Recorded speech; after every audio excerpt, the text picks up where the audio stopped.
हिंगोली बाजार समितीमध्ये हळदीची आवक वाढल्याने बाजार समितीत हळद घेऊन आलेल्या वाहनाच्या 1 ते 2 किलोमीटर रांगा लागल्या होत्या। हळदीला 15 ते 16 हजार रुपये भाव मिळत असल्याने यवतमाळ, नांदेड, परभणी, हिंगोली या जिल्ह्यातून शेतकरी हळदी विक्रीसाठी दाखल झालेत। याच शेतकऱ्यांसोबत बातचीत केलेली आहे आमचे हिंगोलीचे प्रतिनिधी गजानन वाणी। सध्या हिंगोलीच्या बाजार समितीमध्ये हळदींची आवक वाढलेली आहे।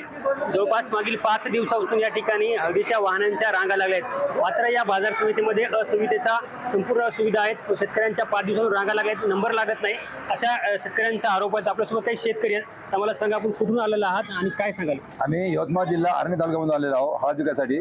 आम्हाला येऊन आज जवळपास नाही का 5 दिवस झाले, आणखी आमची हळदीचे आणखी नंबर लागलेला नाही। जेणेकरून आम्हाला नाही का पंचायत समिती सभापती यांच्याकडून एवढंच आहे की दररोजच्या कमीत कमी 150 ते 200 गाड्या घ्या। व्यापारी पहिले 12 वाजता येतात, त्याच्यानंतर नाही का ते 1:30 वाजता चहा प्यायला जातात, त्याच्यानंतर नाही का पुन्हा नाही का 5 वाजता हराशी करतात।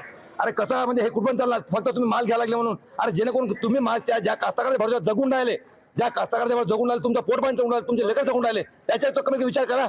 आज पूर्ण अर्थव्यवस्था जी आहे पूर्ण कास्तकाराच्या भरोश्यावर आहे। मार्केटमध्ये काही सुविधा पण नाहीत, पाणी नाही शेतकऱ्याला, बरोबर व्यवस्था नाही, बीड रोज झाली पाहिजे, रोजच्या रोज बीड झाली पाहिजे आणि रोज शेतकरी गाडी आलेली खाली झाली पाहिजे। त्यामुळे राजेसोबत गजानन वाणी, लोकशाही मराठी, हिंगोली।